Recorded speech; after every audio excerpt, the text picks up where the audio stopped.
কৃষাণুর পাঠশালাতে তোমাদের সবাইকে স্বাগতম। আমি কৃষাণু। আজকে ক্লাস 5-এর 17 নম্বর স্কুল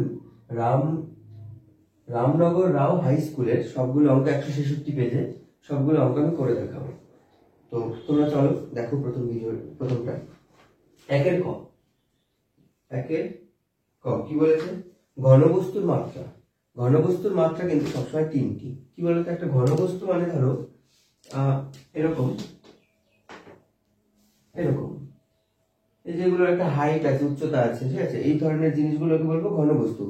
যেমন ধরো একটা ফুটবল, একটা ইট দেখবা কি এরকম উঁচু, এরকম চওড়া আছে, লম্বা আছে এবং উঁচু আছে কিছুটা, না? ইট একটা ফুটবল। তারপরে যেই কৌটো, যেই সব জিনিসের উচ্চতা আছে সেটাই হলো ঘনবস্তু। তাহলে ঘনবস্তুর উচ্চতা মানে মাত্রা কটা? তিনটি। কি কি? প্রথমত দৈর্ঘ্য, প্রস্থ মানে সাইডটা, এইটা দৈর্ঘ্য, এইটা প্রস্থ এবং উচ্চতা, এই তিনটি হলো ঘনবস্তুর মাত্রা। ক্লিয়ার? নেক্সট অঙ্ক দেখো। একের খ, দৈর্ঘ্য মাপা যায় না কার? এর মধ্যে কার দৈর্ঘ্য মাপা যায় না? রেখাংশের দৈর্ঘ্য মাপা যায়, রশ্মির দৈর্ঘ্য মাপা যায় না। দেখো কনসেপ্ট ক্লিয়ার করে দেবো, ঠিক আছে? উত্তর শুধু উত্তর বলে দিলেই হয়ে যাবে না। উত্তর তো তোমরা প্রশ্ন বিচিত্রার লাস্টেও পেয়ে যাবে, ওখানেও লেখা রয়েছে উত্তরে যে রশ্মির দৈর্ঘ্য মাপা যায় না। তাহলে আমার আর ইয়ের মানে কারোর কাছে পড়া আর ইয়ের পার্থক্য থাকলো উত্তরের বিচিত্রার। তো উত্তর তো তোমরা ওখানে বলবে, আমি কনসেপ্ট ক্লিয়ার করছি। দেখো দৈর্ঘ্য মাপা যায় না, যেমন ধরো রশ্মি কি? একটা টর্চ, তুমি টর্চ থেকে মারলে, ধরো একটা টর্চ মারলে, ঠিক আছে, একটা টর্চ থেকে একটা লাইট মারলে, তো টর্চ থেকে ধরো লাইট মারলে, লাইটটা রশ্মিটা সোজা চলে যাবে। কত দূর যাবে তার কোনো ফিক্স নেই। তাহলে এইখানে শেষ বিন্দু আছে, কিন্তু মানে শুরু বিন্দুটা আছে, কিন্তু এই যে টর্চটা এখান থেকে শুরু হলো, তাহলে এখানকার শুরু বিন্দুটা আছে কিন্তু শেষ বিন্দুটা নেই, তাই দৈর্ঘ্য এর মাপা যাবে না, ঠিক আছে? আর রেখাংশ কি? ধরো একটা রেখা আছে, কত দূর আমি জানি না, হাজার হাজার মাইল, পৃথিবী শেষ হয়ে যাবে তবু রেখাংশ শেষ হবে না। এবার রেখাংশের ভিতর থেকে আমি যদি বলি তুমি 4 সেমি দৈর্ঘ্যের একটা বাহু কেটে নাও, কাটতে পারবে, তাহলে এখান থেকে কেটে তুমি এখানে বসিয়ে দিলে 4 সেমি হলো, 4 সেমি হলো রেখাংশের। তাহলে 4 সেমি রেখাংশটাকে এইটার এইখান থেকে এখানে শেষ, শুরু এবং শেষ দুটো বিন্দুই আছে, তাহলে আমি রেখাংশের দৈর্ঘ্য কিন্তু মাপতে পারছি, কিন্তু রশ্মির দৈর্ঘ্য আমি কিন্তু মাপতে পারছি না। ক্লিয়ার? নেক্সট অঙ্কটা দেখো। বলেছে 180 ডিগ্রি কোণকে বলে সমকোণ না সরল কোণ? প্রথমত উত্তর হবে সরল কোণ। কেন হবে আমি বলে দিচ্ছি। সরল কোণ, সমকোণ কোণগুলো, সমকোণ মানে হলো 90 ডিগ্রি। ধরো কোনো বাহুর উপরে আমি চাঁদা দিয়ে যদি 90 ডিগ্রি আঁকবো, মানে লম্ব আঁকবো, সেইটাকে বলে সমকোণ। সমকোণ মানে এক সমকোণ মানে 90 ডিগ্রি। বাংলায় লিখি 90 ডিগ্রি, ঠিক আছে? আর সরল কোণ কি? ধরো একটা রেখা দিলে এখানে একটা কোণ আছে, এইটাই ধরো একটা কোণ, এই টোটালটা। তাহলে এই 90, ধরো এই রেখাটাতে এইটা যদি 90 হয়, তাহলে এই দিকেও তো 90 কত? 180 ডিগ্রি। তাহলে এইটা হলো একটা সরল রেখার উপরে কোণ না? এই যে কোণটা সরল রেখার উপরে কোণ, তাই একে বলে সরল কোণ। কি বলে? একে সরল কোণ বলে, ঠিক আছে? পরেরটা দেখো। ঘ, একের ঘ, গসাগু কথাটির পরিপূর্ণ হলো গরিষ্ঠ সাধারণ গুণনীয়ক। গরিষ্ঠ সাধারণ গুণনীয়ক। আর লসাগু হলো লঘিষ্ঠ সাধারণ গুণিতক। তক, ঠিক আছে, মানে নামতা মুখস্থ, মানে ধরো যেটা নামতা চলে যাবে পরপর, যার কোনো শেষ নেই, ঠিক আছে? আর গুণনীয়কটা হলো ফিক্সড। ধরো এমন একটা দুটো সংখ্যা আছে যেটা দিয়ে, যেমন ধরো 18 আর 21, এই দুটোর সাধারণ মানে গুণনীয়ক কি? গুণনীয়ক হবে 3। এই দুটোকে 3 দিয়ে ভাগ করা যায়, ঠিক আছে? তাহলে গুণনীয়ক কিন্তু ফিক্স থাকে, আর গুণিতক ফিক্স থাকে না। দুটোর গুণফল পরে চলে যাবে, নামটা যতদূর যায় তো এর কোনো শেষ নেই, ঠিক আছে? তো গরিষ্ঠ সাধারণ গুণনীয়ক। সরল অঙ্ক করার সর্বশেষ ধাপ কি? আরে বদমাইশ করে বলেছে এখানে। বি, তোমরা জানো BODMAS, শেষ মানে কি এইটা, এস মানে কি সাবস্ট্রাকশন বা তোমার এস মানে সাবস্ট্রাকশন, মানে সাবস্ট্রাকশন কোনো কিছু থেকে ইয়ে করা, বাদ দিয়ে দেওয়া, সাবট্রাক্ট করে দেওয়া মানে এটা থেকে বাদ দেওয়া মানে হলো বিয়োগ। তাহলে সরল করার সর্বশেষ ধাপটা কি? সর্বশেষে কি আছে? এস।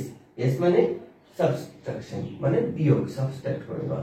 এ মানে অ্যাডিশন, এম মানে মাল্টিপ্লিকেশন বা গুণ, ডি মানে ডিভিশন মানে ভাগ, ও মানে অফ, বি মানে ব্র্যাকেট। ওকে, চলো নেক্সট করে দেখো। একের বলেছে, দেখো একটা ছবি দিয়েছে, বলেছে প্রদত্ত ছবিতে কত অংশ ফাঁকা রয়েছে। ছবিটা তোমরা নিশ্চয়ই বইতে দেখতে পাচ্ছ। দেখো এই ঘরটাতে যে কালারটা দিয়েছে টোটালটাতে কতগুলো খোপ করেছে বলে। এখানে ধরো ছবি যদি আমি আঁকতে যাই, এরকম আঁকি, আচ্ছা আমি এঁকে দেখাচ্ছি।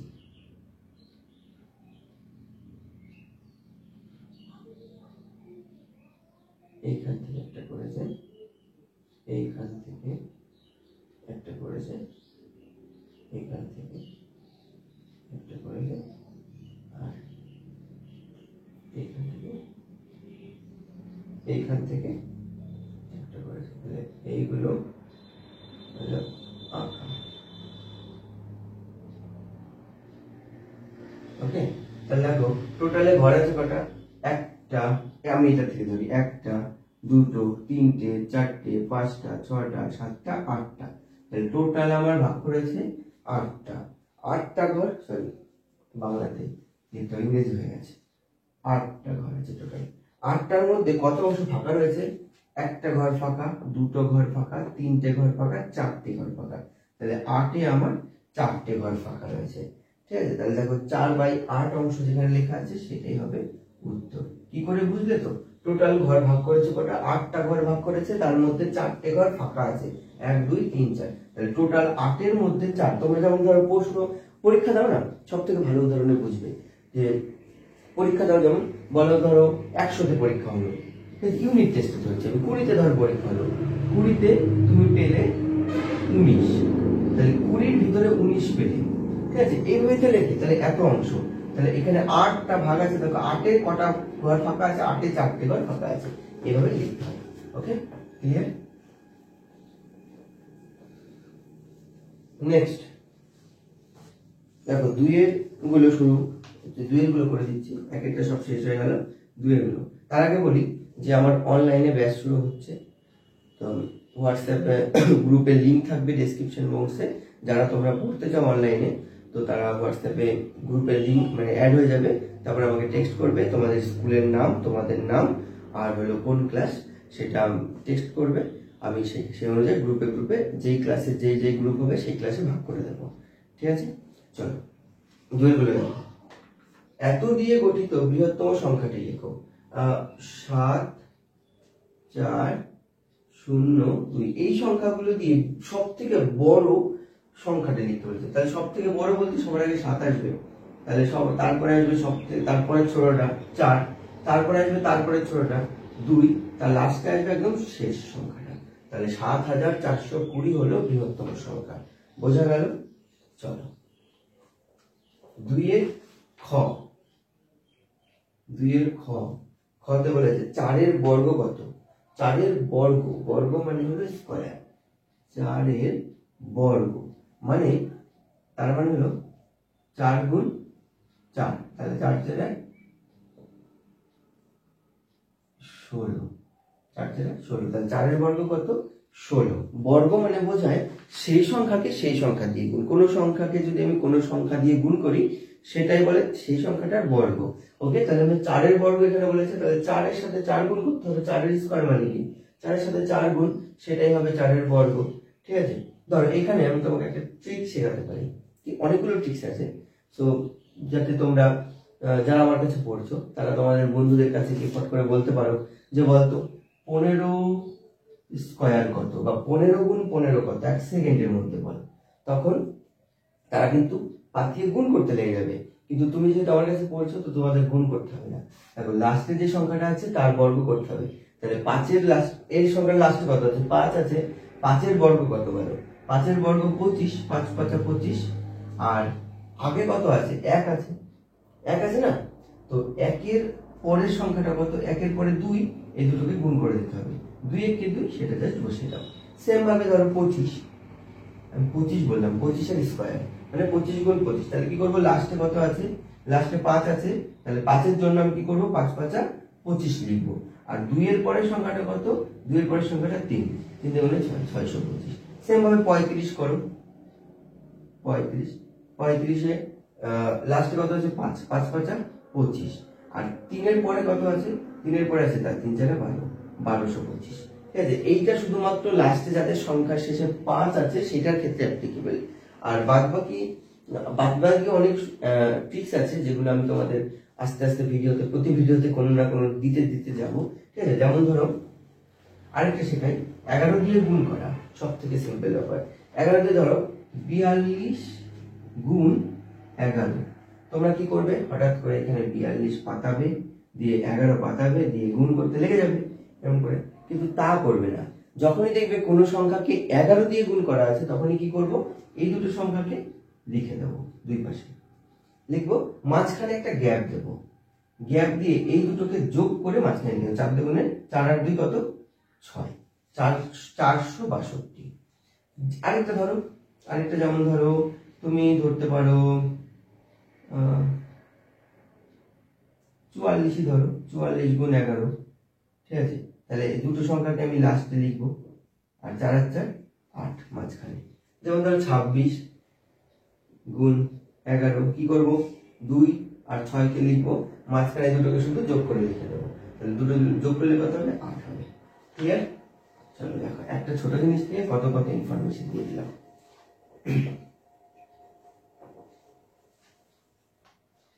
আরো যে বর্গর অনেক মানে ট্রিক্স আছে, বা গুণ করার অনেক ট্রিক্স আছে, যেগুলো তোমাদের মানে ক্যালকুলেশন, যে সমীকরণগুলো করা এত বড় বড় হয়, তারপরে সমীকরণে ভয় লাগে যে বাবা এত বড় সমীকরণ আমার করতে গেলে ভুল হয়ে যাবে, সেই সব ভয় পুরো কেটে যাবে। এই আর স্মার্ট ওয়েতে অঙ্ক করতে হবে, স্মার্ট ওয়েতে ক্যালকুলেশন করতে হবে। যত স্মার্ট ওয়েতে করবা দেখবা তত কম সময় লাগছে, কম সময় অঙ্কটা, এবং সঠিক, নির্ভুল হবে। ঠিক আছে, আর অঙ্কর উপরে জাস্ট তোমরা থাকো, আমার সাথে ভিডিওগুলো দেখতে থাকো, পড়াগুলো বোঝার চেষ্টা করো, দেখবে তোমাদের ক্যালকুলেশনে আমি তোমাদের একটা আলাদা লেভেলে নিয়ে যাবো, যাতে কোনো রকম ক্যালকুলেশনে ভয় না লাগে। আর হ্যাঁ, সাথে কিন্তু তোমাদের নামতাগুলো মুখস্থ করে রাখতে হবে, একদম 1 থেকে 20 পর্যন্ত নামতা পুরো মুখস্থ করে রাখতে হবে। এইটা তোমাদের কাছে আমার রিকোয়েস্ট। ওকে, চলো পরেরটা দেখো। 2 বলে দিলাম খ, 2 গ নাম্বার, বৃত্তের বৃহত্তম জ্যাটির নাম কি। ধরো একটা বৃত্ত আছে, এই যে এইগুলোকে জ্যা বলে, তো মানে একটা পরিধি থেকে, বৃত্তের এক পাশের পরিধি থেকে আরেক পাশের পরিধি যদি টাচ করে, সেটাকে বলে বৃত্তের জ্যা। এরকম করে করে টানবো, এরকম করে করে টানবো, তাহলে সব থেকে বৃহত্তম কি, মাঝখানে দিয়ে যেটা যাবে সেটাই তো সব থেকে বৃহত্তম হবে, তাই না?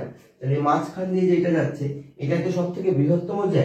তাহলে এই মাঝখান দিয়ে যেটা যায় এটাকে তো আমরা কি বলি, এই কেন্দ্র দিয়ে যেটা যায় সেটাকে তো আবার আমরা ব্যাসও বলি, তাই না, ব্যাস। আবার এটার যে অর্ধেকটা সেটাকে আমরা কি করি, এই ব্যাসের অর্ধেক ব্যাসার্ধ। আবার এই ব্যাসার্ধটা যখন পুরো টেনে দেবো তখন সেটা ব্যাস হয়ে যাবে, এবং ব্যাস দেখো এই পাশের পরিধি থেকে এই পাশের পরিধি টাচ করছে, তাহলে এটা একটা কিন্তু তোমার জ্যাও হয়ে যাবে। তাহলে বৃত্তের বৃহত্তম জ্যা হলো ব্যাস। ক্লিয়ার? ত্রিভুজের 3টি কোণের সমষ্টি কত? 1000 বার বলেছি প্রতি ভিডিওতে, আবার বলছি, যে কোনো ত্রিভুজ, তুমি পৃথিবীতে যে ত্রিভুজ আঁকো, এরকম হোক, এরকম হোক, বা তুমি যদি ত্রিভুজ আঁকতে পারো পৃথিবীতে যেখানে খুশি, তুমি যা ত্রিভুজ তোমার হাত দিয়ে সম্ভব, যে রকম ত্রিভুজে আঁকবে, সে ছোট হোক, এইটুকু ক্ষুদ্র ত্রিভুজ হোক, আবার এত বড় ত্রিভুজ হোক, বা পৃথিবীর সমান ত্রিভুজ হোক, বা বিশ্ব ব্রহ্মাণ্ডের সমান ত্রিভুজ হোক, যত বড় ত্রিভুজে আঁকবে, প্রত্যেকটা ত্রিভুজে গুণে দেখবে তাদের যে অ্যাঙ্গেলটা, তিনটে যোগ করে সবসময় 180 ডিগ্রি হবে। কত হবে? 180 ডিগ্রি হবে। তাহলে তিনটে ত্রিকোণের, ত্রিভুজের 3টি কোণের যোগফল কত? 180 ডিগ্রি। ওকে, ক্লিয়ার হলো? নেক্সট দেখো, 2 দুটি তল বিশিষ্ট একটি ঘনবস্তুর উদাহরণ দাও। দুটি তল বিশিষ্ট একটি, আচ্ছা ভেরি সিম্পল। ধরো আমি একটা কোণ নিলাম, টোপর, ঠিক আছে, কোণ যেটাকে বলে শঙ্কু। তো এই যে শঙ্কুটা, এটার একটা আছে বক্রতল, আরেকটা আছে সমতল। তাহলে এইটা কোন, টোপর বলতে পারো, আইসক্রিমের কোন বলতে পারো, বা তুমি বলতে পারো শঙ্কু, যে কোনো শঙ্কু বললেই হবে। বা আরেকটা বলে দিচ্ছি সাথে, না ওটা কিন্তু হয়ে যাবে, এটাই নেবে। তাহলে কি বললাম, কোন, আইসক্রিমের কোন, টোপর, এগুলো সব দুটো দুটো তল। তাহলে একটা কি তল, একটা সমতল, একটা বক্রতল। তাহলে আমাদের যেহেতু বলেছে দুটি তল বিশিষ্ট একটি ঘনবস্তু, তাহলে দুটি তল বিশিষ্ট ওইটাই লিখবো, যে টোপর, আইসক্রিমের কোন, এগুলো সব। কাজের লোক সংখ্যা ও সময়ের মধ্যে সম্পর্ক কি? দেখো, একদম সিম্পল ভাবে, কোনো কমপ্লিকেশন বা জটিলতা মাথার মধ্যে আনবে না। একটা, তুমি ধরো একটা বাড়ি বানাবে, ঠিক আছে, একটা বাড়ি বানাবে, বাড়িতে তুমি যতগুলো মুনিশ মানে লেবার লাগাচ্ছ, ধরো তোমার কাছে 5টা লেবার আছে, সেই বাড়িটা তোমার 2 মাসে শেষ হবে। তার বদলে তুমি কি করলে, যে 5টা লেবারের বদলে তুমি সেখানে 15টা লেবার লাগিয়ে দিলে। 5টা লেবার ছিল, 2 মাসে শেষ হবে, 15টা লেবার লাগিয়ে দিলে, তাহলে বাড়িটা কি বেশি দিনে শেষ হবে না কম দিনে শেষ হয়ে যাবে? 2 মাসে, 2 মাসের আগেই শেষ হয়ে যাবে, তাই না? তাহলে আমি যতই আমি লেবার বাড়াবো, মানে লোক সংখ্যা বাড়াবো, তত আমার দিন সংখ্যা কমে আসবে, ঠিক আছে? তাহলে এইটার মধ্যে সম্পর্ক কি? ব্যস্ত সম্পর্ক, ঠিক আছে? বোঝা গেল? 1-এর 2-এর, এটা না, এটা চ নাম্বার। তাহলে 2-এর চতে কি কি অ্যান্সার আছে? কাজের লোক সংখ্যা সময়ের মধ্যে দূরত্ব কি, সময়ের মধ্যে সম্পর্ক কি, যেটা ব্যস্ত সম্পর্ক। কেন? কেন লোক সংখ্যা যত আমি বেশি লাগাবো, তত আমার সময় কম লাগবে। ওকে, চলো, এর সাথে সাথে 2-এর গুলো শেষ হয়ে গেল। এর 3-এর গুলো দেখো। 3-এর ক, দুটি পরস্পর, এগুলো সব 2 নম্বর করে, দুটি পরস্পর মৌলিক সংখ্যার লসাগু গসাগু কত হবে? দুটি পরস্পর মৌলিক সংখ্যার লসাগু বলছি, লসাগু সবসময় সংখ্যা দুটির গুণফল হবে। কেন হবে আমি বলে দিচ্ছি। সংখ্যা দুটির গুণফল কেন বলো তো? ধরো আমি একটা সংখ্যা নিলাম 11 ইন্টু 11 12, তাহলে এদের লসাগু কি করা সম্ভব? লসাগু করা সম্ভব না। তাহলে কি করবো, এটা লসাগু কত, মানে এদের মধ্যে কমন ফ্যাক্টর কত আছে, যেটা 11 দিয়ে যাবে 12 দিয়ে যাবে, সেই সংখ্যাটা হলো এই দুটো সংখ্যার গুণফল। তখন 12 গুণ 11, সেম ভাবে সূত্র শিখিয়েছিলাম, বা 1 2 আর দুটোকে যোগ করে মাঝখানে দিতে হবে 132। 11 দিয়ে গুণ, দেখো 11 দিয়ে গুণ করলাম, তাহলে কি করে করব? 11 দিয়ে গুণ মানে সেটা হলো তোমার এই দুটো সংখ্যাকে 11 বাদে যে সংখ্যাটা আছে সেই দুটো সংখ্যাকে 1 ঘর ভাগে লিখবো, দিয়ে দুটোকে যোগ করে মাঝখানে লিখে দেবো। তাহলে এই সংখ্যাটা হলো সংখ্যা দুটির লসাগু। ওকে, তাহলে লসাগু কি? দুটি মৌলিক সংখ্যা, যেমন ধরো যেই সংখ্যা দিয়ে আরেকটি সংখ্যাকে ভাগ করা যায় না, যেমন ধরো 3 7, এদের লসাগু কত? 3 7 21, ঠিক আছে? তাহলে সবসময় লসাগু একই সংখ্যা দুটির গুণফল। আর গসাগু কত হবে? গসাগু ধরো একটা সংখ্যা আছে, ওই 11 আর 12 ধরলাম, 11 12 ধরলাম, এই দুটো সংখ্যা পরস্পর তো মৌলিকেরা। তাহলে এই দুটো সংখ্যার ভিতরে কোনো এমন সংখ্যা আছে যে সেম সংখ্যা 11 দিয়ে ভাগ করা যাবে এবং 12 দিয়ে ভাগ করা যাবে? নেই তো। তাহলে 11 কে ভাঙলে আমার কত আসে? 1 গুণ 11, আর 12 কে ভাঙলে কত আসে? 1 গুণ 12। তাহলে এই 1 ছাড়া কোনো গতি নেই। তাহলে গসাগু, দুটি পরস্পর মৌলিক সংখ্যার গসাগু সবসময় 1 হয়। ওকে, তাহলে লসাগু কি হবে? সংখ্যা দুটির গুণফল, এবং গসাগুর ক্ষেত্রে কি হবে? 1 হবে। ক্লিয়ার?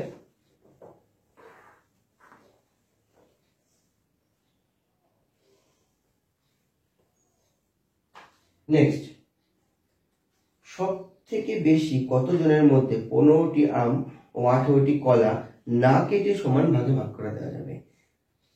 3-এর খ নম্বর কি বলেছে? সব থেকে বেশি এমন কোন সংখ্যা আছে যে কটাতে, মানে এমন ভাবে একটা সংখ্যাতে ভাগ করতে হবে যে 15টি আম এবং 18টি কলাকে সমান ভাগে, দেখা হলো তোমার তিনটে করে যদি দিই আমি, তাহলে তিনটে করে দিলে সবাই তোমার 3টে করে আম পাবে এবং 3টে করে কলাও পেতে পারবে, ঠিক আছে? এরকম ধরো সমান এমন কোন সংখ্যা আছে যেটা দিয়ে আমি সবার মধ্যে সমান ভাবে 15টি আম আর 18টা কলা ভাগ করে দিতে পারবো। তাহলে কি এমন সব থেকে বেশি কি আছে? তার মানে এমন ভাবে ভাগ করতে হবে যে সংখ্যাটার ভিতরে, মানে এমন একটা সংখ্যা যাকে ভাঙলে আমি 15 পাবো, মানে 15 দিয়ে ভাগ করা যাবে, আবার 18 দিয়ে ভাগ করা যাবে। তাহলে এমন এইভাবে তো ভাগ করতে হবে, তাহলে তো এমন ভাবে মিলবে যে এই দুটোকে মানে না কেটে না ভেঙে হবে। তাহলে আমি কি লিখবো, যে সংখ্যা দুটির গসাগু সব থেকে বেশি বলেছে ওখানে, দেখো কোনো অঙ্কের ভিতরে যদি সব থেকে বেশি বলে দেয় তাহলে গসাগু করবো। গরিষ্ঠ সাধারণ গুণিতক গুণনীয়ক, সরি গরিষ্ঠ সাধারণ গুণনীয়ক। তাহলে গরিষ্ঠ সাধারণ গুণনীয়ক মানে গরিষ্ঠ, গরিষ্ঠ মানে বেশি, সব থেকে বেশি বলেছে। দেখো এখানে কি বলেছে, সব থেকে বেশি কতজনের মধ্যে, তাহলে সব থেকে বেশি মানে কি গরিষ্ঠ, তাহলে গসাগু। আর যদি বলে তো কমপক্ষে কতজনের মধ্যে, লঘিষ্ঠ সাধারণ গুণিতক, তাহলে লসাগু করতে হতো। তাহলে অঙ্ক থেকে কিন্তু আমার বলে দিয়েছে কি করতে হবে। তাহলে বলবো নির্ণেয়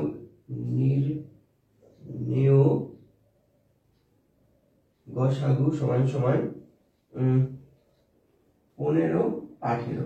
দেখো এই দুটো সংখ্যাকে আমি যদি গসাগু করি তাহলে 3 দিয়ে ভাগ করা যায়, 3 5 15, 3 6 18, আর ভাগ করা যাচ্ছে কি, এই পাশে যেটা থাকে সেটাই তো গসাগু।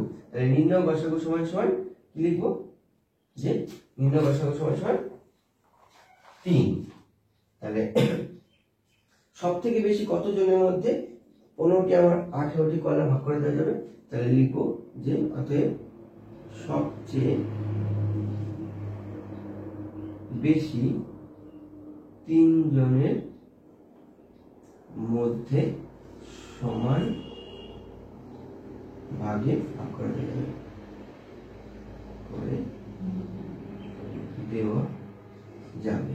তাহলে সমান ভাগে ভাগ করলে যাবো 15টা আম যদি আমি 3 দিয়ে ভাগ করি 3, তাহলে প্রত্যেকজনে 5টি করে আম পাবে, আর কলা পাবে কত, 18টি, 3 6 18। তাহলে প্রত্যেকজনে 5টা করে আম আর 6টা করে কলা পাবে। ঠিক আছে, এইভাবে ভাগ করে যদি দিই আমি, তাহলে কিন্তু সম্পূর্ণভাবে মিলে যাবে। এটা মুছে দিলাম, বোঝা গেল। 3 গ, বাবা ও ছেলের বর্তমান বয়সের সমষ্টি 47 বছর। 15 বছর পরে তাদের বয়সের সমষ্টি কত হবে। দেখো বাবা ও ছেলের বয়সের যোগফল কত বলেছে, 47 বছর। তাহলে 15 বছর পরে দুজনের সমষ্টি কত হবে। 15 বছর বলেছে, এর সাথে 15 কিন্তু যোগ করে দেবে না, একদম সিম্পল হিসাব। দেখো 15 বছর পরে বাবা 15 বছর হবে, বাড়বে, বাবা 15 বছর বেশি বয়স হবে, এবং 15 বছর পরে ছেলেরও তো 15 বছর বেশি হবে না, নাকি ছেলে সেইখানে দাঁড়িয়ে থাকবে, তাই না। তাহলে বাবারও 15 বাড়বে, ছেলেরও 15 বাড়বে। তাহলে লিখবো 15 বছর পরে দুজনের 15 প্লাস 15 সমান 30 বছর বেশি হবে বা বেড়ে যাবে। হবে, তাহলে এবার আগে ছিল 47, এখন 15 বছর পরে 30 বছর বেড়ে গেল দুজনের। তাহলে অতএব দুজনের 15 বছর পর বেড়ে হবে মোট কত, 47 যোগ 30, 30 তো 7 4 3 7 77 বছর। ওকে, ক্লিয়ার, বোঝা গেল যে 15 47 বছর ছিল দুজনের, 15 বছর পরে বাবারও বাড়বে, ছেলেরও বাড়বে। তাহলে বাবার যদি 15 বাড়ে, ছেলেরও তো 15 বাড়বে, তাহলে দুজন মিলে কিন্তু 30 বছর পাবে, মানে বাড়বে। তাহলে 30 বছর বাড়লে 47 আগে ছিল, এখন দুজন মিলে এখন 30 বছর আরো এক্সট্রা হবে। 30 দুজন মিলে 15 15 30 হবে আরো, তাহলে 77 বছর হবে টোটালি। ঠিক আছে, তোমরা কিন্তু এই ভুলটা করবে না। আমি দেখেছি আমার স্টুডেন্টদের অনেকেই যে এরকম ভুল করে, হট করে প্রথমে আমি যদি করতে দিই, আমি বোঝানোর আগে যদি করতে দিই, তাহলে ওরা কিন্তু প্রথম দিকে আমি দেখেছি যে 15 বছর যোগ করে দিয়ে বসে আছে, তারপরে যখন ধরে দেওয়া হয় তখন বুঝতে পারে যে না ঠিক আছে। তো তোমরা নিশ্চয়ই আশা করি এরপর থেকে আর কোনোদিন ভুল হবে না এরকম ভুল। স্থানীয় মানে বিস্তার করো, কিন্তু খুব সোজা। 3 ঘ করে না দিলেও হতো, তবুও করে দিচ্ছি। কারো যদি এখানে অসুবিধা থাকে, 7 789, তাহলে কি লিখবো, 7 এটা ধরো একক, দশক, শতক। শতক মানে 7 গুণ 100 যোগ দশক মানে 8 গুণ 10, 10 প্লাস 9 একক মানে 9 গুণ একক মানে 1, এটাই তো। তাহলে হলো এই হলো স্থানীয় মানে বিস্তার। হয়ে গেল, বুঝতে পারলে? 700 এটা সমান সমান 700 যোগ 8 10 80 যোগ 9 কে 9, এই হলো স্থানীয় মানে বিস্তার। তোমরা দেখে নাও, স্ক্রিনশট নিয়ে নাও বা খাতায় টুকে নাও। মুছে দিলাম। ঘ 3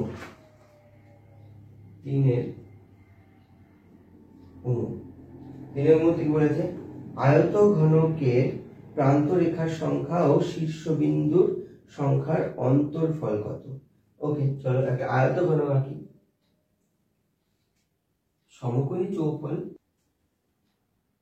এটা আয়তক্ষেত্র, সেটা যদি ঘনকাকার হয়, যেমন ধরো ইট, ইট একটা আয়ত ঘনক বা সমকোণী চৌফল বলে। কিন্তু এই অনেক সময় প্রশ্ন আসে, আমি দেখেছি যে আয়ত ঘনককে আরেকটা কি নামে বলে, তখন কি বলবো? সমকোণী চৌফল।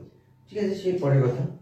এবার আয়ত ঘনকের প্রান্ত রেখা, প্রান্ত রেখা মানে এই একটা, এই একটা, এই একটা, এই একটা, এইটা, এইটা। তাহলে কটা হলো আমরাও গুনবো। 1 2 3 4 5 6 7 8 9 10 11 12। তাহলে কটা হলো প্রান্ত রেখা? প্রান্ত রেখা 12টি। ওকে, আর বলেছে কি প্রান্ত রেখা ও শীর্ষবিন্দু। শীর্ষবিন্দু মানে কি? যে মাথাটা 1 2 3 4 5 6 7 8। তাহলে শীর্ষবিন্দু, শীর্ষবিন্দু কটা? 8টি।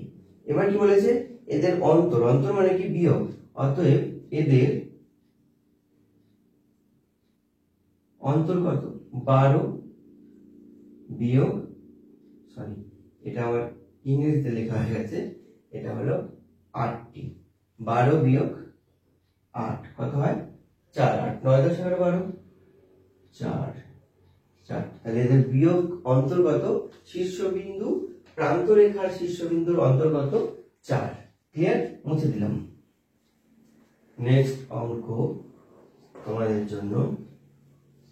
আর হ্যাঁ, তোমাদের যদি কোনো চ্যাপ্টারে কোথাও অসুবিধা থাকে, অঙ্ক হোক বা অন্য যে কোনো বিষয়ে, তোমরা আমাকে কিন্তু করবে, কমেন্টস করবে। ঠিক আছে, কমেন্টস করবে। আর যদি কোনো স্কুলের উপরে বা স্পেসিফিক কোথাও তোমরা বুঝতে না পারো যে এই অঙ্কটা স্যার বা এইটা কোথাও বুঝতে পারিনি, সেই অঙ্কটা আমাকে হোয়াটসঅ্যাপ করে দেবে। গ্রুপ আছে, গ্রুপের লিঙ্ক আছে, ওখানে গিয়ে হোয়াটসঅ্যাপও করতে পারো আমাকে। আর ওই লিঙ্কে পাঠাবে, মানে গ্রুপটাতে পাঠাবে। আর হলো নাহলে কমেন্টস করবে। ঠিক আছে, এই ভিডিওতে কমেন্টস করবে যে এটা অসুবিধা হচ্ছে, বুঝিয়ে দিন, করে দিন। তো আমি চেষ্টা করবো আমার দিক থেকে। 3 চতে বলেছে 1206 দিন কত মাস, কত বছর, কত মাস, কত দিন। আমরা প্রথমত 1206 দিনকে 365 দিয়ে ভাগ করব। কেন বলতো? আমরা জানি 365 দিনে 1 বছর হয়। তাহলে ভাগ করে দেখব যে এখানে কত বছর হচ্ছে, কত বছর আর কত দিন পড়ে থাকছে। যেহেতু আমি 365 দিন দিয়ে ভাগ করছি, তাহলে আমি কি পাবো? বছর পাবো। এই জায়গাটায় যেটা ভাগ ফল হবে সেটা হবে বছর, আর এখানে যেটা পড়ে থাকবে সেটা কি পড়ে থাকবে? দিন দিয়ে ভাগ করছি, দিনই পড়ে থাকবে। তাহলে আমি যদি দেখি 3 3 9, 4 দিলে 3 4 12, 65 বেশি হয়ে যাবে। তাহলে 3 দিয়ে দেবো আমি। 3 5 15 নামে 5, 3 6 18 আর 1 19 নামে 9, 3 3 9 আর 1 10। 1 9 10 1 1 111 দিন। তাহলে 3 বছর, এটা তো পেয়ে গেলাম 3 বছর। দিন দেখো 111 দিন এখনো এক্সট্রা আছে, কিন্তু আমরা জানি 30 দিনে 1 মাস। তাহলে আমরা এটাকে মাসেও কনভার্ট করব। তাহলে এই 100 এবার বিয়োগটাকে আমি, ঠিক আছে, এবার দেখি যে আগে গুণ থেকে দেখি। 3 5 15 নামে 5, 3 6 18 আর 1 19 নামে 9, হাতে রইল 1, 3 3 9 আর 1 10। ঠিক আছে, গুণ ঠিক আছে। এবার বিয়োগটা, এখানে 5 থেকে 6 থেকে 5 বাদ গেলে 1 থাকছে, 9 থেকে 10 এক আছে, হাতে রইলো 1, সেখানে 2 এর থেকে 1 বাদ গেল, তো 1 আসবে, আর এখানে তো কভার হয়ে গেল, তাহলে 111। 111কে আমি 30 দিয়ে ভাগ করব। 3 তিরিকটা 9, 3 4 12, তাহলে 12 মানে 120, তাহলে হবে না, আমি 3 তিরিককে দেখো ক্যালকুলেশন গুলো আমার কাছে কত সোজা। তোমরা হলে কি করতে, ফার্স্টে মানে লাস্টে তোমাদের কি হতো, এত বড় ভাগ দেখে ঘাবড়ে যেতে, যে 365কে এখানে পাতিয়ে তারপরে কি করতাম, দিয়ে গুণ করতে লেগে যেতাম। 365 গুণে কত, গুণ করতে লাগে 365, 365-তে 365 কত, তারপরে 4 365 কত, একটা আইডিয়া মানে একটা লটারি কাটার মতো, ঠিক আছে। আমি সেখানে কি করলাম, এই 365টাকে আমি 365 না ধরে আমি 300কে ধরে নিলাম। 300কে এবার দেখো 3, এবার দুটো শূন্যকে আমি বাদ দিয়ে দিলাম, শুধু রইল আমার কত 3। 3কে আমি ধরছি, 3 1 3, 3 গুণে 6, 3 তিরিকে 9, 3 4 12, এবার 12 আছে। এবার 12 মানে কি, 12 0 0 3 4 দিলে যদি আমি 4 দিয়ে গুণ করি তাহলে 3 4 12, 12 হবে, দুটো শূন্য বসে যাবে 1200, কিন্তু আমার এখানে আছে 1206। এর সাথে যদি আমি 65 বসাই, 65 বসে 4 আরো গুণ করি, তাহলে 4 65 তো আরো অনেক বড় সংখ্যা হয়ে যাবে, তাই না। তাহলে নিশ্চয়ই 4 যা হবে 4 এর থেকে কম হবে। আর 3 তিরিকে 9, 9 আছে এদিকে, 3 তিরিকে 9, ধর আমি 3 দিলাম, 300, 300 না ধরে এখানে 3 ধরলাম, তার সাথে আমি 3 দিয়ে গুণ করলাম, 3 তিরিকে 9 হলো, আর দুটো শূন্যের জন্য দুটো শূন্য, তাহলে 3 তিরিকে 9, আর সাথে আরো 65 আছে, তাহলে 65কে যদি আমি আরো 3 দিয়ে গুণ করি তাহলে কিন্তু একটা কাছাকাছি সংখ্যা আমি পেতে পারি, ঠিক আছে। তো সেই হিসাবে আমি এখানে একদম ঠিকঠাক ধরলাম, দেখো আমি আইডিয়া যেটা করেছি সেটা দিয়ে মিলে যাচ্ছে।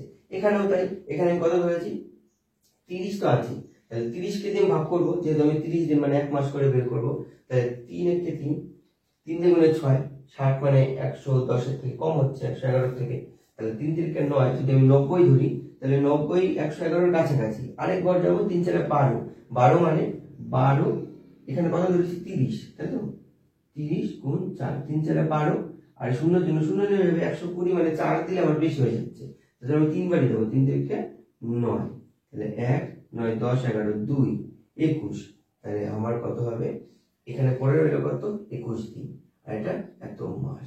তাহলে টোটাল অঙ্কতে কি পেলাম আমি, 3 বছর 3 মাস 21 দিন, ঠিক আছে, ক্লিয়ার, বোঝা গেল।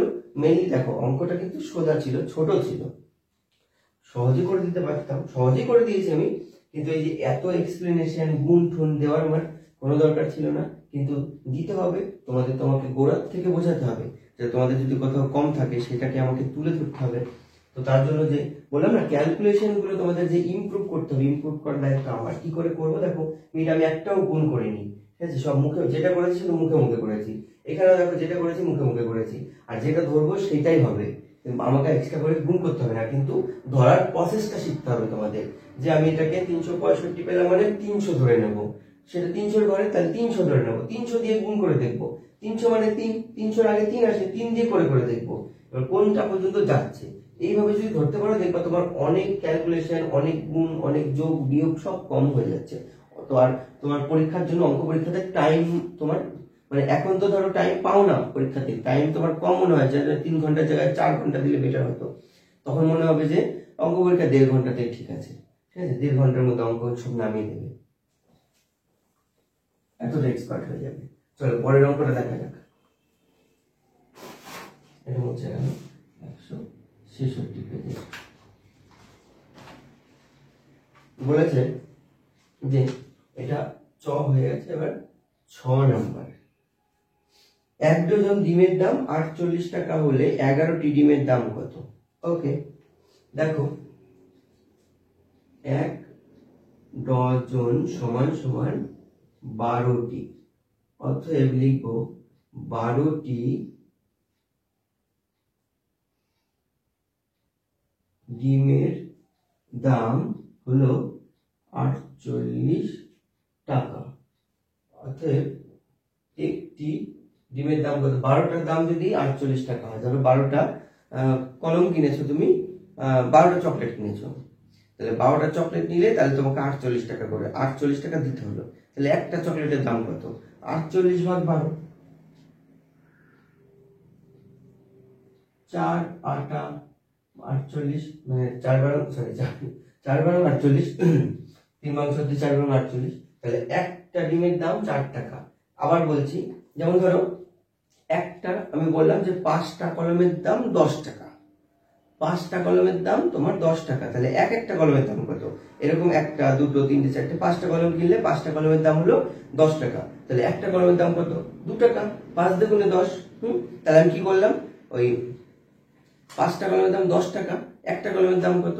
ওই 5 দিয়ে আমি ভাগ করলাম, ঠিক আছে, 10কে ভাগ করলাম 5 দিয়ে, বলেছিলাম 5টা কলম, কলম সংখ্যা, আর টাকাটাকে সংখ্যা দিয়ে ভাগ করলাম, যে 10/5, তাহলে তোমার 2 বেরোলো। সেরকম ভাবো 12টা ডিমের দাম 48 টাকা, তাহলে টাকাটাকে আমি ডিমের সংখ্যা দিয়ে ভাগ করলাম, তাহলে কত বেরোলো? একটা ডিমের দাম যদি 4 টাকা হয়, তাহলে ভাবো এবার একটা ডিমের দাম যদি 4 টাকা হয়, দুটো ডিমের দাম কত? 8 টাকা, 4 দুগুণ 8। এবার সেরকম ভাবে বলেছে 5টা ডিমের দাম কত? 4 × 5 20 টাকা। এবার সেই এইসব কিছু বলেনি, আমার বলেছে 11টা ডিমের দাম কত। অর্থাৎ একটা ডিমের দাম যদি 4 টাকা করে হয়, তাহলে বলবো 11টি ডিমের দাম কত? 11 × 4, 4 × 11 44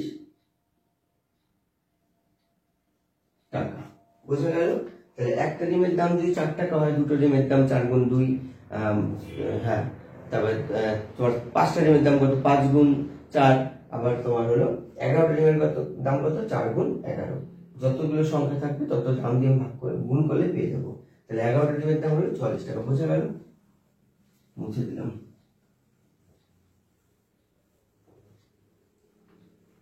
নেক্সট অঙ্কটা দেখো, 1/6 বর্গের জ।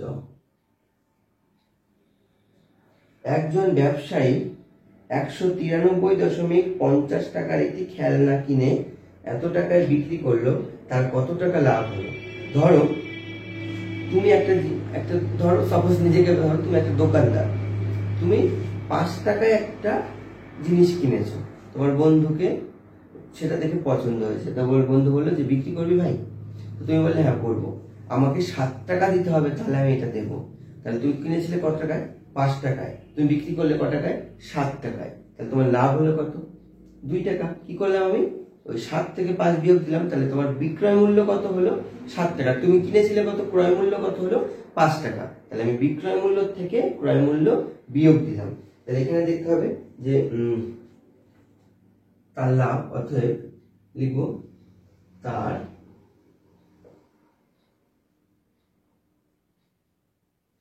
লাভ হলো কত, বিয়োগ কত থেকে দেব? বিক্রয় মূল্য থেকে ক্রয় মূল্য। বিক্রয় মূল্য কত? 227.25 থেকে ক্রয় মূল্য কত? 50, 3, এখানে 9, এখানে 1। দেখো আমি কিন্তু পাতানোর সময় একটা জিনিস করলাম, কি বলতো? এই সব কিছু পাতানোর আগে আমি দশমিক থেকে পাতালাম। আগে এই সংখ্যাগুলো আমার দেখার দরকার নেই, আগে দশমিক ঠিক করতে হবে। এই সোজা যদি দশমিক আছে, তাহলে নিচের সংখ্যায় যদি দশমিক থাকে, তাহলে ঠিক দশমিকের নিচে আমি দশমিক দেবো। এখানে দশমিক আছে, তার ঠিক নিচে দশমিক দিলাম। এবার বাদ বাকি সংখ্যা যা আছে আমি জানি না, সংখ্যা অনুযায়ী আমি জাস্ট বসিয়ে দিলাম। ঠিক আছে, এই হলো দশমিক সংখ্যা। বিয়োগের ক্ষেত্রে দশমিক সংখ্যা পাতানোর নিয়ম। বিয়োগ কেন, যোগের ক্ষেত্রেও তাই নিয়ম। এবার বিয়োগ দেবো, 0 আছে 5, 5 আছে কত হলে 2 হবে, কিন্তু উপরে ছোট, তাই আমি কি করবো? 12 ধরে নেবো। তাহলে 5 আছে কত হলে 12 হবে? 7 হলে। হাতে রইল 1 যদি এখানে যায়, 3 এর সাথে 1 যোগ হয়ে গেলে 4 আছে। 4 আছে কত হলে 7 হবে? 3 হলে। আবার 8 তো হাতে নেই, তাহলে 9 আছে কত হলে 12 হবে? 9, 10 এর 12, 3 হলে। এবার এখানে হাতে 1 রয়েছে, হাতে একটা এখানে চলে আসবে, দিয়ে কিছু আর হবে না। তাহলে আমার লাভ হবে, তাহলে লিখবো যে এত টাকা। তাহলে তার লাভ হবে কত? এত বিয়োগ এত সমান সমান সমান সমান 33.75 টাকা। ক্লিয়ার? মুছে দিলাম। বর্গের জ হয়ে গেল। ঝ নাম্বার। এবার ঝ নাম্বার বলেছে 3 সেমি, 5 সেমি ও 7 সেমি রেখাংশ তিনটি দিয়ে ত্রিভুজ অঙ্কন সম্ভব কিনা যুক্তি দিয়ে বলতে বলেছে। কত দিয়েছে? 3, 5, 7, 5 আর 3 কত? 8। তাহলে হ্যাঁ, এটা প্রথমে লিখবো যে হ্যাঁ অঙ্কন সম্ভব। কেন? কেন কিনা ছোট দুটি বাহু, ছোট দুটি বাহু 3 ও 5 এর যোগফল বড় বাহু 7 এর চেয়ে বড়। কি বলতে বলেছে? তাহলে দেখো, এই কোন ধরো আমি একটা র্যান্ডম বাহু নিলাম 3 4 1 এরকম, আঁকা সম্ভব নয়। ঠিক আছে? কেন বলো তো? সবসময় ত্রিভুজের তো কিছু নিয়ম আছে। ত্রিভুজের কি কি নিয়ম আছে? ত্রিভুজের নিয়ম হলো যে 3টে কোণ আছে ত্রিভুজের, ওই 3টেকে যদি আমি যোগ করি অলওয়েজ কিন্তু 180 ডিগ্রি হতে হবে। 3টে যোগ করে যেইভাবে হোক, তোমার 22.5 হোক 23.5 হোক, যেইভাবে তুমি আঁকো, লাস্টে মেলাতে গেলে দেখবা 3টে যোগ করে দেখবা ঠিক 180 ডিগ্রি হবেই, না একটু কম না একটু বেশি। এটা ত্রিভুজের 1 নম্বর ধর্ম। আর ত্রিভুজের বাহু সবসময় ছোট যে দুটো বাহু আছে সেই দুটো, যেমন 3 আর 5, সেই দুটোকে যোগ করে যা পাবো 3 যোগ 5 যোগ করে কত পাবো? 5 6 7 8 8। আর বড় বাহু কত? 7। 7-এর থেকে বড় হতে হবে। মানে ছোট দুটো বাহুকে যোগ করে যা হবে, এই ছোট দুটো বাহুকে যোগ করে যা হবে সেটা সবসময় বড় বাহু 7 এর থেকে বড় হতে হবে। এখানে যদি ধরো 3 আর 3 থাকতো, তাহলে কত হতো? 6 হতো। তাহলে 6 এটার থেকে কি বড় হতো? হতো না, তখন কিন্তু আঁকা সম্ভব হতো না। ধরো এখানে যদি 4 থাকতো, 3 আর 4 কত হতো? 7 হতো। তাহলে 7 হলেও এই 7, এই দুটো বাহু, ছোট দুটো বাহুর যোগফল 7, আবার বড় বাহুটা 7, এটার সমান সমান সমান সমান হলেও আঁকা সম্ভব নয়।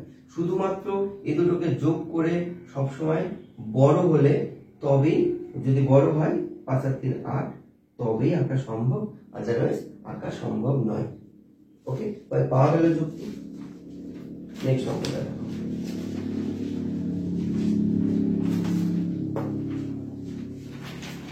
তিনেরই পরের পেজে 3-এর যোগ করতে বলেছে। তোমরা নিশ্চয়ই ভগ্নাংশের যোগ বিয়োগ জানো, এখন তো পরীক্ষা চলে এসেছে সামনে, নিশ্চয়ই জানো। আর যদি না জানো ইমিডিয়েট আমাকে কমেন্ট করো, ঠিক আছে? তাহলে আমি মানে আজকে যদি কমেন্টস করো তো আজকে আমি ভিডিও দিয়ে দেবো, ঠিক আছে? কারণ টাইম আর নেই বেশি পরীক্ষার জন্য। যদি এতদিন না জানো যে ভগ্নাংশের যোগ বিয়োগ কি করে করতে হয়, তাহলে আর যদি জানো তো মিটেই গেল। চলো প্রথমে কি করব, এই দুটোকে আমি লসাগু করব। 3 আর 5 এর ভিতরে কি কোনো কিছু দিয়ে ভাগ করা যায়? যায় না। আমি কি বলেছি, যখন পরস্পর মৌলিক হয়, যখন ভাগ করা যায় না, তখন কি হয়, সংখ্যা দুটোকে গুণ করে দিতে হয়। তাহলে গুণ করলে কত হয়? 3 5 15 লসাগু, এটাই লসাগু। ঠিক আছে? এবার হলো দেখো 3 আছে, 3 এর সাথে কত গুণ করলে 15 হবে? 3 এর সাথে 5 গুণ করলে 15 হবে। 3 5 15, সেই 5টা যদি নিচে গুণ করি উপরেও তো গুণ করতে হবে, তাহলে 5 দিয়ে 10 লেখো। হলো ফার্স্ট পার্ট। এবার দেখো 5 আছে, 5 এর সাথে কত গুণ করলে 15 হবে? 5 এর সাথে 3 গুণ করলে, তাহলে 3 যদি আমি এখানে দেই, ধরো 3 আমি এখানে গুণ করলাম, এবার উপরের জন তো লাভ করবে, তখন বলবে আমাকেও 3 দিতে হবে, তাহলে উপরেরটাকেও 3 দিলে হবে, 3 থেকে 9। ঠিক আছে? তাহলে এই হলো ভগ্নাংশের যোগ। তাহলে 10 আর 19 কত হয়? সরি, 10 আর 9 হবে 19 আর 15। এবার যদি তোমাদের ভগ্নাংশের উত্তর থাকে, এরকমও থাকতে পারে, আর নাহলে আরেক লাইন করে একে ভাগ করে দিতে পারে যে 19 এর ভিতরে 15 একবার যায়, 15 16 17 18 19 4বার, তাহলে 1 পূর্ণ 4 এর 15 হতে পারে। যেটা তোমাদের উত্তর আছে, আমি দেখিনি উত্তর কি আছে, তো তোমাদের যেটা উত্তর আছে তোমরা নিয়ে নেবে দেখে। আর যদি না নাও, এইটা তোমরা একবার ভেঙে দেবে, পরীক্ষাতে এইভাবে রাখবে না তোমরা কিন্তু ভেঙেই দেবে, ঠিক আছে? যা উত্তর নেয় এটার পরে এটাতে তাও নাম্বার কাটার চান্স আছে, কিন্তু এটাতে কোনো রকম নাম্বার কাটবে না, ঠিক আছে? তো তোমরা এটাই নেবে। বোঝা গেল? আর যদি কোনো রকম কোনো অসুবিধা থেকে থাকে এখন যে ভগ্নাংশের যোগ বিয়োগ পুরো চ্যাপ্টারটাতে, ঠিক আছে, যারা কারো ক্লিয়ার ধর কনসেপ্ট, আমি ধরো 9 10 পড়া মানে 9 10 যাদের পড়াচ্ছি তাদেরও দেখছি যে ছোট সময় এই ঘাটতিগুলো রয়ে গেছিল, তাদের গিয়ে এই সময় মানে 9 10 গিয়ে আমাদের তাকে এই সব শেখাতে হচ্ছে। সো আমি চাই না যেন তোমাদের অন্তত 10 বা 9 গিয়ে ভগ্নাংশের যোগ বিয়োগ শেখো, 5 এর জিনিস 5 এই শিখে নাও। ওকে,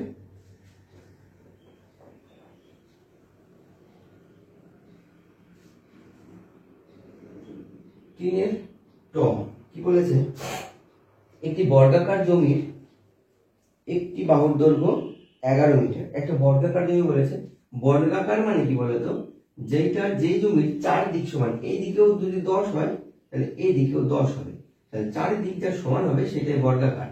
তাহলে একটা বর্গাকার জমি বাহুর দৈর্ঘ্য 11 মিটার। আচ্ছা 11 তো বলে দিয়েছে, তাহলে 11 মিটার, এদিকে 11 হলে এদিকেও 11, এদিকে 11 হলে এদিকেও 11 এবং এদিকেও 11 হবে, তাহলে 11 মিটার। ওই জমির ক্ষেত্রফল নির্ণয় করো। ক্ষেত্রফল বলতে কি বুঝি আমরা, ভিতরে কতটা জায়গা আছে তাই, ঠিক আছে, সেটাকে বুঝি। ধরো তুমি একটা জায়গাতে একটা খেতে গেছো, ছোট একটা খেতে গেছো, সেই খেতে তুমি এখন কতগুলো গাছ আছে, ধরো নারকেল গাছ লাগানো আছে, তো নারকেল গাছ তুমি গুনবে। এবার তুমি কি একটা একটা করে গাছে মানে প্রতি বাগানে গুনতে যাবে, একটা একটা করে গুনতে যাবে?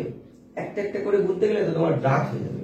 তাহলে আমরা কি করব, সেই সব ক্ষেত্রে একটা একটা করে না গুনে এখানে এই লাইনে কতগুলো আছে আর এই লাইনে কতগুলো আছে, এই দুটো দিয়ে গুণ করে দেব, তাহলে আমার বেরিয়ে যাবে এই জমির ভিতরে কতগুলো গাছ আছে। যেমন ধরো বিয়ে বা কোনো কিছু নিমন্ত্রণ যদি হয়, টেবিল, এক একটা টেবিলে 4 জন করে বসে না। এবার আমরা কি করি, যদি বলা হয় যে কতজন বসলো নিমন্ত্রণতে, দেখতে একটা হিসাব তো রাখে সবাই, বিশেষ করে গ্রামের দিকে এটা হয়। তো নিমন্ত্রণতে ধরো গেলে প্রত্যেকটা, এবার প্রথমে কি করবো, এক একজন করে পার হেড মাথা তো গোনে না, কি করে টেবিল কতগুলো আছে বলে, সেই টেবিলে দেখে প্রতিটা টেবিলে 4 জন করে বসে, তাহলে যতগুলো টেবিল আছে তাকে 4 দিয়ে গুণ করে ব্যাস বেরিয়ে যায়। তাহলে ওইটাও কিন্তু একটা ধরনের ক্ষেত্রফল। তাহলে আমি কি বলবো, যে এই জমিটার ক্ষেত্রফল বের করতে বলেছে, তাহলে ক্ষেত্রফল কি বলবো, এই পাশে 11 আছে, এই পাশে 11 আছে, এই দুটো পাশকে যদি আমি গুণ করে দিই তাহলে আমার হয়ে যাবে, অর্থাৎ লিখবো বর্গাকার জমির ক্ষেত্রফল সমান সমান 11 গুণ 11, বা লিখতে পারো আরেকটা লাইন, আমি আরেকটা লাইন করে দিচ্ছি তোমাদের জন্য, বর্গাকার জমির ক্ষেত্রফল বাহু গুণ বাহু বা বাহু স্কয়ার। বর্গক্ষেত্রের ক্ষেত্রফলের সূত্র কি, বাহু গুণ বাহু। এবার সূত্রটা কেন আসলো আমি সেটা তোমাদের দেখালাম এতক্ষণ, ঠিক আছে, ডাইরেক্ট এইভাবে করে দিতে পারতাম যে বাহু স্কয়ার বাহু গুণ বাহু 11 গুণ 11 করে দিতে পারতাম, 11 গুণ 11। দেখো ফার্স্ট অফ অল 111, দেখো 11 দিয়ে গুণ এসছে, সেম জিনিস আবার দেখো কনসেপ্ট কত জায়গায় কাজে লাগছে। তুমি এটাতে হলেও কিন্তু 1 মিনিট তোমার গুণ করতে লেগে যেত, কিন্তু এখানে আমি যেহেতু শিখিয়ে দিয়েছি 11 দিয়ে যে কোনো সংখ্যাকে গুণ করা, তখন কি করব, এই 11 দিয়ে ধরো আমি এই 11টাকে গুণ করব, তাহলে কি করব, এই দুটো এককে আমি দুই পাশে লিখে দেব, আর দুটোকে যোগ করব, দিয়ে 1 আর 1 যোগ করে কত হবে, 2 হবে, বাস লিখে দেব 121। এবার যেহেতু আমার বর্গক্ষেত্রের ক্ষেত্রফল বের করতে বলেছে, ক্ষেত্রফলের একক সবসময় বর্গ দিয়ে হয়, তাহলে কি হবে, বর্গ কি আছে মিটার, এখানে যা দেবে সেটাই আমি লিখবো বর্গ মিটার। ক্লিয়ার হলো? দেখো 11 দিয়ে কনসেপ্ট আমি শিখিয়ে দিয়েছি, 11 দিয়ে গুণ করে কোনো সংখ্যা বের করা, প্রতিটা লাইনে লাইনে লাগছে, ঠিক আছে। আরো শেখাবো প্রত্যেকটা ভিডিওতে, যদি নতুন কিছু আসে সেগুলোকে আমি ক্যালকুলেশন বলেছি না, ক্যালকুলেশন তোমাদের সবসময় মানে স্ট্রং করে যাবো আমি।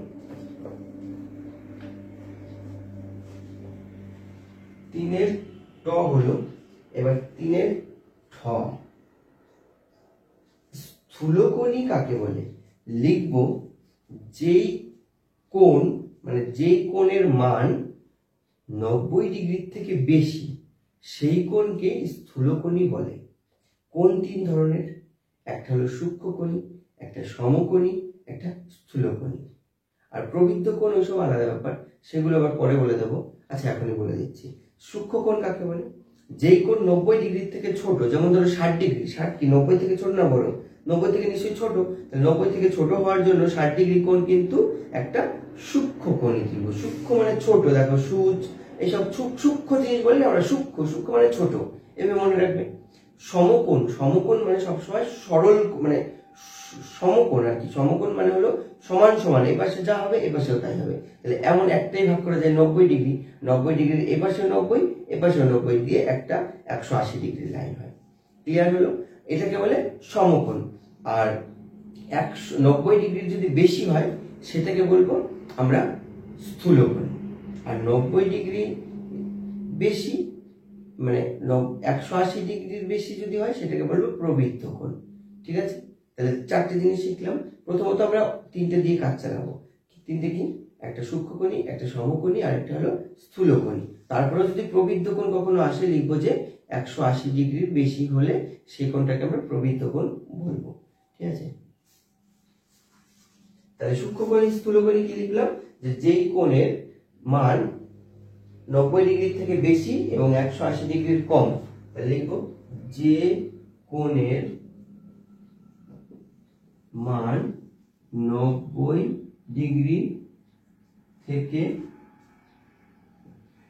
বেশি ও 180 ডিগ্রি এর কম তাকে স্থূলকোণী ত্রিভুজ বলে। স্থূলকোণী ত্রিভুজ স্থূলকোণী বলে, বা স্থূলকোণী কোণও বলতে পারো। ক্লিয়ার হলো? চারের গুলো করতে বলেছে। দুটি সংখ্যার যোগফল 5362 এবং তাদের বিয়োগফল 106 হলে সংখ্যা দুটি কি কি? প্রথম দিককার একদম ফার্স্ট বইয়ের ফার্স্টে যে অঙ্কগুলো আছে সেগুলো। তাহলে কি লিখবো? 3 শেষ, চারের গুলো শুরু বলেছে। তাহলে দুটি সংখ্যার যোগফল 5362 এবং তাদের বিয়োগফল 106 হলে সংখ্যা দুটি কি কি? তাহলে সংখ্যা দুটি পেতে গেলে আমাকে কি করতে হয়? বড় সংখ্যাটি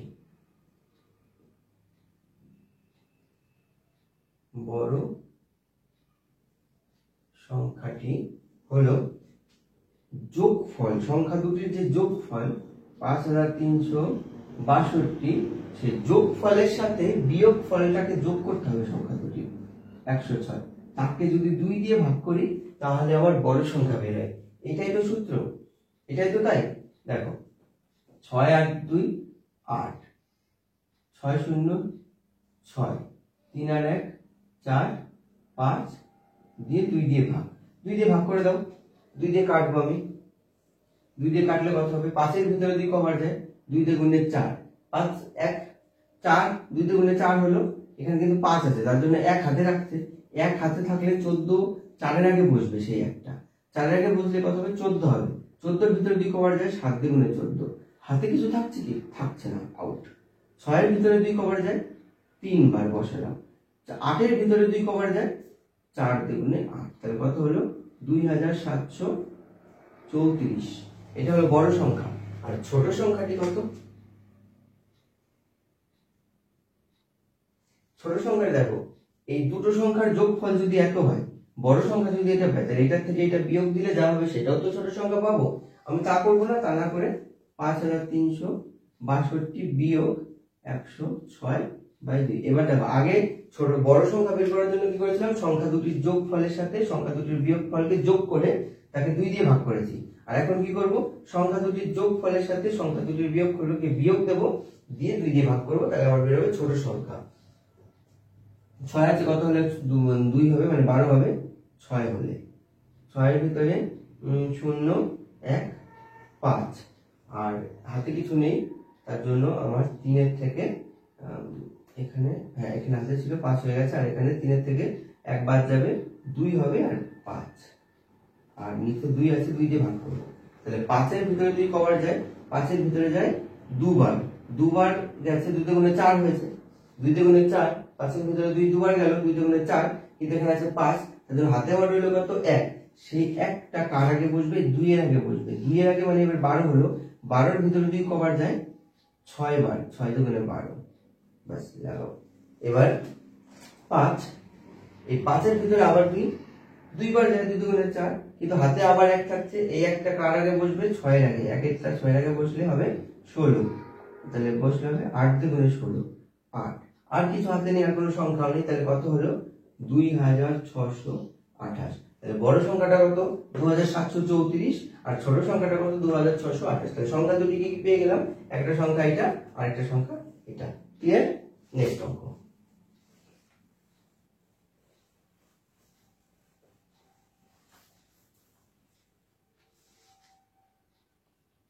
একটি আয়তাকার বাগানের দৈর্ঘ্য প্রস্থের 3 গুণ, বাগানটির দৈর্ঘ্য 42 মিটার হলে বাগানটির ক্ষেত্রফল কত? সব তো বলেই দিয়েছে।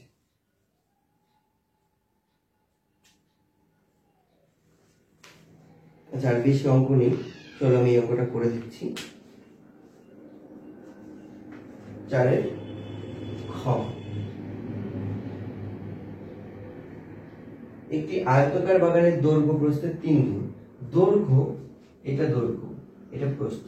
বলেছে প্রস্থ যা হবে এটা তার 3 গুণ হবে। এবার বলেছে বাগানটির দৈর্ঘ্য 42 মিটার হলে এইটা যদি 42 হয়, এটা তার 3 গুণ কম হবে। তার মানে 3 গুণ কম মানে কি, 42 ভাগ 3, তাহলে হলো 4, 3 এর ভিতরে 4 কবার যায়, 1 বার, 3 4 12।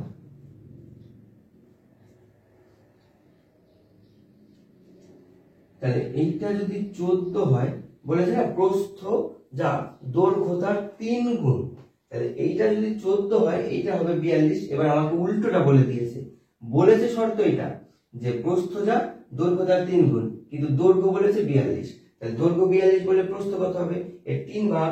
এটা যদি এইটার 3 গুণ হয় তাহলে এইটার 3 ভাগ হবে, সেম, তাই না?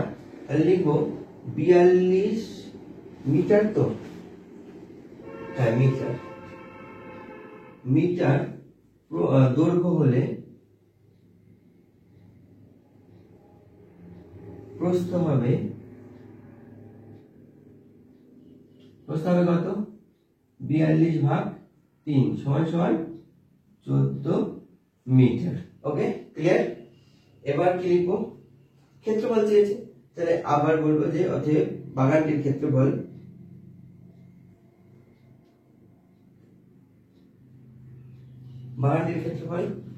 কত, দৈর্ঘ্য গুণ প্রস্থ। ক্ষেত্রফলের সূত্র কি, দৈর্ঘ্য গুণ প্রস্থ। ওই যে আমি তোমাদের বিয়ের মানে বা কোনো নেমন্তন্নের লোক গোনা, টেবিল গোনা এবং তোমার গাছ গোনা দিয়ে বোঝালাম না, ক্ষেত্রফল মানে কি দৈর্ঘ্য গুণ প্রস্থ। অর্থাৎ ক্ষেত্রফল কত হবে, 42 গুণ 14। এটাকেও কিন্তু পাতিয়ে গুণ করতে লেগে যাবে না, ঠিক আছে? কি করে গুণ করবো, মুখে মুখে হয়ে যাবে। দেখো এই 14 মানে কি তোমাদের বোঝানোর জন্য বলছি, 14 মানে 10 যোগ 4 না, তাহলে 10 দিয়ে একবার 42 কে গুণ, 4 দিয়ে একবার 42 কে গুণ। 10 দিয়ে 42 কে গুণ করলে কত হবে, 420। 4 2, 10 এর জন্য 0 নেমে গেল। আর 4 দিয়ে 42 কে করলে 4 দিয়ে গুণে 8, 4 4 16, 4 6 1 2 8, 4 1 5। তাহলে কত হলো, মুছে দিলাম এটুকু, 584। এই হয়ে গেল এত। এবার কি লিখবো, এত বর্গ মিটার। বলেছে সবসময় ক্ষেত্রফলের একক বর্গ আসবে, এটা যেহেতু ক্ষেত্রফল চেয়েছে তাই এক বর্গ লিখলাম, দিয়ে তারপর যে এককটা দেওয়া থাকে সেটা লিখবো। বোঝা গেল, গুণটা বোঝা গেল? গুণে কি করলাম, এটাকে ভেঙে নিলাম। 14 মানে কি 10 যোগ 4, তাহলে 10 দিয়ে একবার 42 কে গুণ, আবার 4 দিয়ে একবার 42 কে গুণ, যে দুটো যোগ করে দেবো। এটা আমার অনেক ইজি হচ্ছে না, ওই পাতিয়ে গুণ করার থেকে, ওখানে ভুল হওয়ার চান্স থাকে।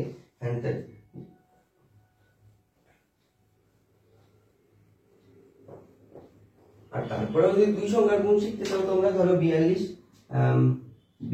আর 14 এক লাইনে করবে, তাহলে কি করব, 4 দিয়ে গুণে 8 লিখবো, এই দুটোকে ক্রস গুণ করব। 4 দিয়ে গুণ, 4 4 16, 2 কে 2, 16 আর 2 16 যোগ 2 কত হবে, 16 আর 2 18, 18 নামবে 8, 4 4 16 আর 2 কে 2, তাহলে 17 16 17, 18 নামবে 8, আর 4 কে 4 আর 1 5, 588।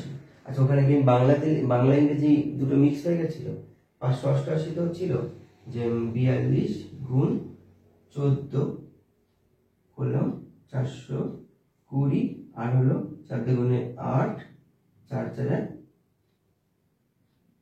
16, 8 6 7 8 5। হ্যাঁ, বাংলা ইংরেজির একটা প্রবলেম হচ্ছে, ঠিক আছে? তোমরা এটাকে একটু কম্প্রোমাইজ করে নিও। আগে ওইটা বোধহয় এই 8 লিখতে গিয়ে আমার 4 দিয়ে গুণে 8 লিখতে গিয়ে বোধহয় বাংলাতে মানে ইংরেজিতে 8 লিখে ফেলেছি, ঠিক আছে? তো এটা একটা প্রবলেম হচ্ছে, তো তোমরা একটু দেখে নিও। উত্তর কিন্তু 588 বর্গ মিটার। যদি এটা না করতাম তাহলে কিন্তু এই ভুলটা বেরোতো না, তোমরা ভাবতে যে স্যার ভুল করে দিয়েছে গুণে, ঠিক আছে? আসলে একটা ভুল বলতে কি আমার প্র্যাকটিসের জন্য অভাব হয়েছে, মানে যেহেতু ইংরেজিতে অঙ্ক করতে হচ্ছে সবগুলো, তো তো বাংলাতে হঠাৎ করে করলে সংখ্যার ডিজিটে একটু ভুল হয়, ঠিক আছে। তোমরা যখন 6-এ উঠবে সামনের বার, তোমাদেরও তো আর বাংলাতে লেখা থাকবে না, তখন কিন্তু ইংরেজিতে থাকবে। এরকম এই ডিজিটগুলো ইংলিশে লিখতে হবে। যেমন ধরো 5, 8, 8, এগুলো মানে সব বাংলায় লিখবে, সবই বাংলায় থাকবে, শুধুমাত্র ডিজিটগুলো ইংরেজি হয়ে যাবে। তখন তোমাদের প্রথম দিকে অসুবিধা হবে এরকম, ঠিক আছে, যে অসুবিধাটা আমার এখন হচ্ছে। চলো 4-এর খ করে দিলাম, এবার 4-এর ক। 15 জন লোক একটি রাস্তা 15 দিনে সারাতে পারে, সেই রাস্তা 10 দিনে সারাতে কতজন লোক প্রয়োজন? ওকে, 6 জন লোক একটি রাস্তা 15 দিনে সারাতে পারে, তাহলে লিখবো লোক আর হলো দিন।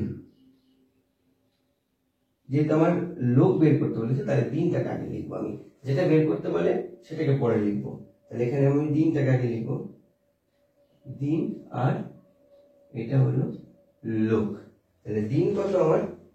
15 দিন 6 জন। সেভাবে 10 দিনে যদি করতে যাই তাহলে কতজন লোক? দেখো, যেই কাজটা আমার 15 দিনে করতো 6 জন লোক লাগতো, সেই কাজটাকে যদি আমি এখন 10 দিনে করি, তাহলে 6 জন লোক করলে কি হবে? হবে তো না, লোক সংখ্যা বাড়াতে হবে। তাহলে কি লিখবো? দিনের সাথে লোকের ব্যস্ত সম্পর্ক। দিনের সাথে লোকের লোক সংখ্যার ব্যস্ত সম্পর্ক। অতএব 15 দিনে 6 জন লোক একটি কাজ করে, ঠিক আছে। তাহলে 15 দিনে যদি করে, তাহলে একদিনে এরা কতটুকু করবে? একদিনে করবে 6 গুণ 15। একদিনে 6 জন লোক, মানে একদিনে কতজন লোক হিসেবে কাজ করে, এরকম যদি হয় তাহলে হবে 6, 15 বাই 6 একদিনে যদি করতে চাই, তাহলে একদিনে কতজন লোক লাগবে বলো তো? একদিনে যদি একটি কাজ করতে চাই, তাহলে একদিনে করতে গেলে 6 গুণ 15 জন লোক একটি কাজ করতে পারবে, তাই না? এবার একদিনে ধরো যদি করতে চাই, তাহলে এতজন লোক লাগবে, 6 গুণ 15 এতজন লোক লাগবে। এবার একদিনে তো করতে বলেছে না, বলেছে 10 দিনে। একদিনে যদি এতজন লাগে, 10 দিনে কত লাগবে? 6 গুণ 15, এটা একদিনে একদিনে করতে চাইলে, আর 10 দিনে করতে চাইলে 10 দিয়ে ভাগ করে দেবো আমি। 15 দিয়ে 10 দিয়ে যদি ভাগ করি, 5 দিয়ে গুণে 10, 3 5 15, 5 দিয়ে কাটলাম। 5 10 এর ভিতরে কবার আছে? 5 5 একে 5, 5 দিয়ে গুণে 10 2 বার। 5 15 ভিতরে কবার আছে? 3 5 15, আর এই 2 আছে, 2 6 এর ভিতরে আছে, দেখো 3 দিয়ে গুণে 6। তাহলে কত হলো? 3 গুণ 3 সমান 9। তাহলে আমার কতজন? 9 জন লোক লাগবে। তাহলে কাজটিকে যদি আমি 10 দিনে করতে চাই, তাহলে আমার কতজন লোক লাগছে? 9 জন লোক আমার লাগছে। বোঝা গেল? ঐকিক নিয়মের অঙ্ক একদম সোজা ছিল। ব্যাপারটা হলো দিন সংখ্যা লোক সংখ্যার মধ্যে সবসময় কিন্তু ব্যস্ত সম্পর্ক। ক্লিয়ার?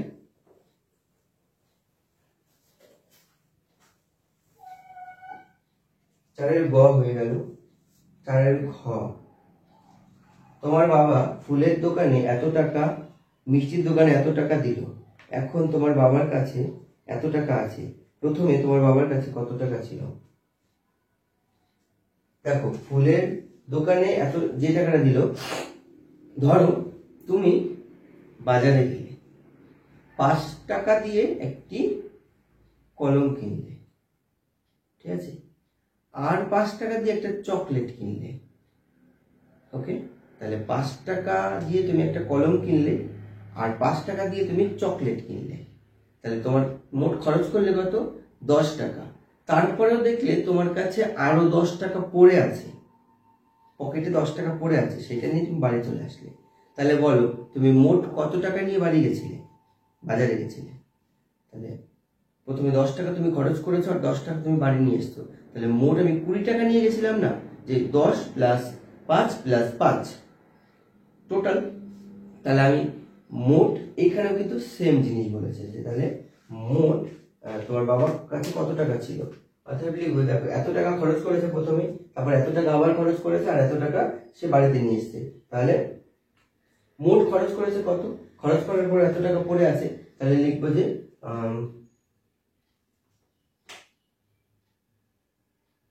বাবার কাছে টাকা ছিল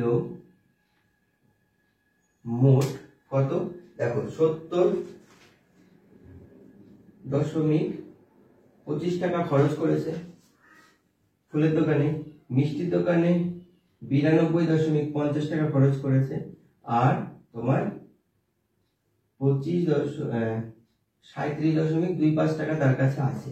তাহলে টোটালে দেখো এটাও খরচ করেছে, এটা খরচ করেছে, আর এটা বাকি বাড়ি নিয়ে এসছে। তাহলে এই যে খরচ করা, এটা খরচ করা এবং এই কয় টাকা আরো ছিল, এই কয় টাকা একটু তার কাছে মোট টাকা ছিল, তাই না? এই কয় টাকা নিয়ে তো বাজারে গেছিল, তার মধ্যে এই দুটো খরচ করেছে, এটা খরচ করেনি, বাড়ি নিয়ে চলে এসছে। তাহলে মোট কত হলো 5 আর 5 10 এর নামে 0, হাতে রইলো 1, 5 আর 2 7, আর 2 9, আর 1 10 এর নামে 0, হাতে রইলো 1, সেই একটা এখানে চলে গেল, 7 আর 2 9, আর 1 10 এর নামে 0, 3, হাতে রইলো আবার 1, সেই একটা আবার এখানে চলে আসবে, 9 আর 1 10, 10 আর 7 10 আর 7 17, 17 আর 10 17 আর 3 20, 200। তাহলে লিখবো বাবার কাছে মোট কত টাকা ছিল, মোট 200 টাকা ছিল। 200 টাকার মধ্যে 70 টাকা খরচ করেছে হলো তোমার ফুলের দোকানে, 92.5 টাকা খরচ করেছে তোমার মিষ্টির দোকানে, আর 37 টাকা বাড়িতে নিয়ে এসছে। তাহলে মোট কত টাকা ছিল কিন্তু সবগুলো যোগ করে দিলে পেয়ে যাবো। ওকে, ক্লিয়ার হলো?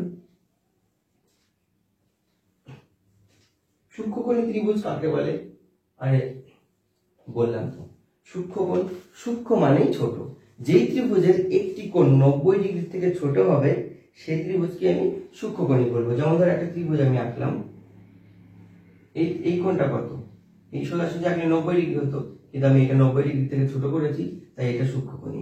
এটা দেখো, এটাও মেপে দেখো 90 ডিগ্রি থেকে ছোট হবে, ঠিক আছে? তাহলে যেই ত্রিভুজের একটি কোণ 90 ডিগ্রি থেকে ছোট হবে, বা প্রত্যেকটা কোণই 90 ডিগ্রি থেকে ছোট হবে, সেগুলো হবে সূক্ষ্মকোণী ত্রিভুজ। আর যদি বলতে স্থূলকোণী ত্রিভুজ, তাহলে কি করতাম, 90 ডিগ্রি থেকে বেশি আঁকতাম, দিয়ে মেপে দিতাম। যে ত্রিভুজের একটি কোণ 90 ডিগ্রি থেকে বেশি সেটাই কিন্তু। আর স্থূলকোণের ক্ষেত্রে 90 ডিগ্রি থেকে একটাই বেশি হতে পারে, কেন কিনা সবগুলো কোণ যোগ করে আমার 180 ডিগ্রি হতে হবে। এবার একটা যদি সিঙ্গেল ও 90 ডিগ্রি বেশি রেখে দেয়, বাকি তো তোমার 180 ডিগ্রি হতে হবে, তাই না? তাহলে দুটো স্থূলকোণী কি হতে পারে? হতে পারে না। 90 90 এমনিতেই 180, এবার দুটোই যদি 90 এর বেশি হয় তাহলে 180 বেশি তো হয়ে যাবে, তাই না? তাহলে ত্রিভুজ হলো কি করে? হতেই তো পারবে না। তাহলে লিখবো যে একটি স্থূলকোণী ত্রিভুজে একটি স্থূলকোণ হতে পারে, একের বেশি স্থূলকোণ কিন্তু হতে পারে না। 5 এর একটা অঙ্ক করে দিচ্ছি, চলো। আচ্ছা না, দুটোই করে দেবো। 5 এর ক, 14টি মেশিন 200 দিনে এত লিটার জল তুলতে পারে, তাহলে 20টি মেশিন এত দিনে কত লিটার জল তুলবে? এটা দেখো ঐকিক নিয়মের অঙ্ক। প্রথমে সেম ভাবে আগেরটা যেমন করলাম, যে মেশিন মানে মেশিন সংখ্যা, এখানে দিন আর হলো লিটার। 14টি মেশিন 200 দিনে 2800 লিটার জল তুলতে পারে, তাহলে 20টি মেশিন 125 দিনে কত লিটার জল তুলবে? মেশিন সংখ্যা যত বেশি হবে এবং দিন যত বেশি যাবে তত আমার জল বেশি তুলবে, তাই না? তাহলে সবগুলো সরল সম্পর্ক। অর্থাৎ লিখবো মেশিনের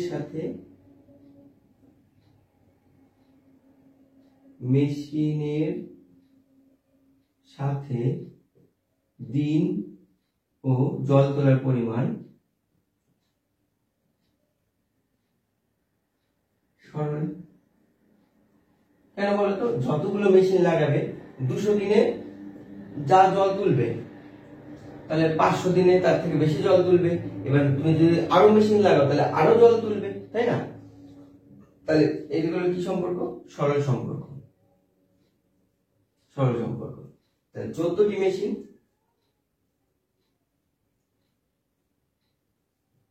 200 দিনে 2800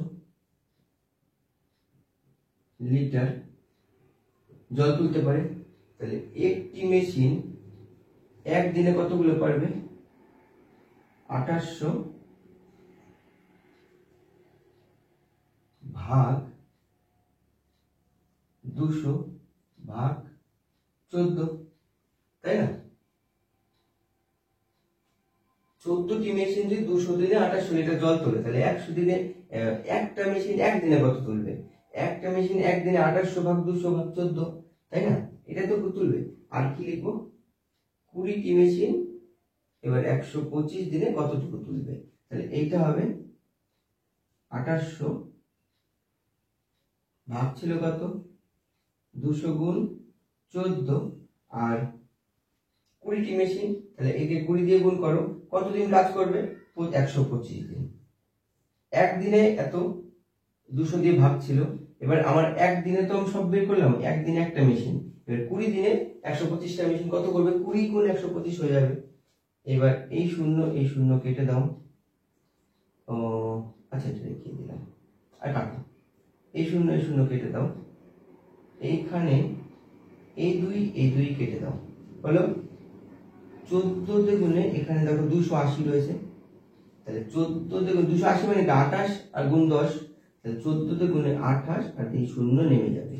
আর কিছু রয়েছে কি? আর কিছু নেই। তাহলে হবে আমার এটা 20 রয়েছে, কত উপরে রয়েছে 20 গুণ 125, তাহলে এটাকে গুণ করে দেবো। 5 দুগুণে 10 নেমে 0, 2 দুগুণে 4 আর 1 5, 2 কে 2, এত লিটার। তাহলে 2500 লিটার জল তুলতে পারবে 20টি মেশিন 125 দিন যদি কাজ করে। বোঝা গেল? সরল সম্পর্ক। তাই এটা ভাগ হবে। একদিনে একটি মেশিন একদিনে কত করবে এটা দিয়ে ভাগ হবে। আর 20 দিনে, যেহেতু একদিনে একটা মেশিনের কাজ বের করে নেবে, 20 দিনে 20টি 125টি মেশিনে কত গুণ করতে হবে, দুটোকে দিয়ে গুণ করে দিলাম, হয়ে গেল।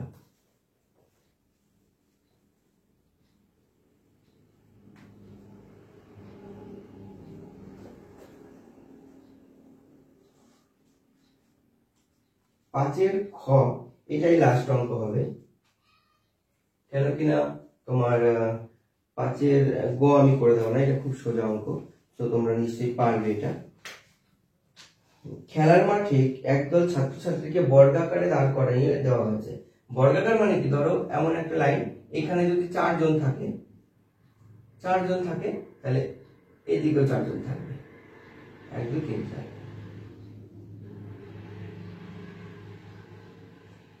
প্রতি লাইনে যদি 5 জন করে থাকে তাহলে 5টা, মানে এইদিকেও যদি 5 জন থাকে দাঁড়ায়, তাহলে এইদিকেও 5 জন দাঁড়াবে। এটাকে বলে বর্গাকার। তাহলে প্রতি লাইনে বর্গাকারে দাঁড় করিয়ে দেওয়া হলো, প্রতি সারিতে 13 জন করে আছে। তাহলে এবার দেখো 4 জন করলে এইদিকেও 4 জন, তাহলে এইদিকে যদি 13 জন থাকে তাহলে এইদিকেও 13 জন করে সাজানো আছে। কিছুক্ষণ পরে ছাত্রছাত্রী চলে গেল, তারপরে ছাত্রছাত্রীদের বর্গাকারে সাজানো গেল এবং প্রতি সারিতে 9 জন করে রইল। কতজন ছাত্রছাত্রী চলে গেল? তাহলে লিখবো, যখন আমার প্রতি সারিতে প্রতি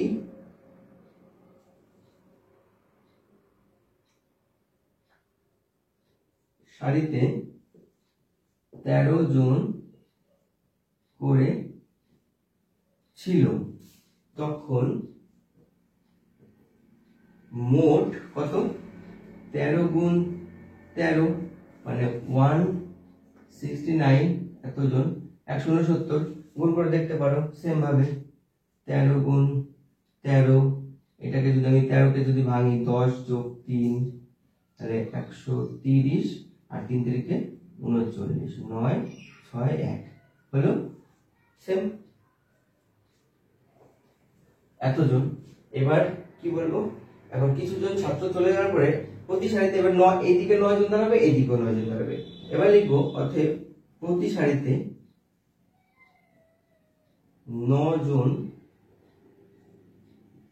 9 জন করে দাঁড়ানোর পর মোট ছাত্রছাত্রী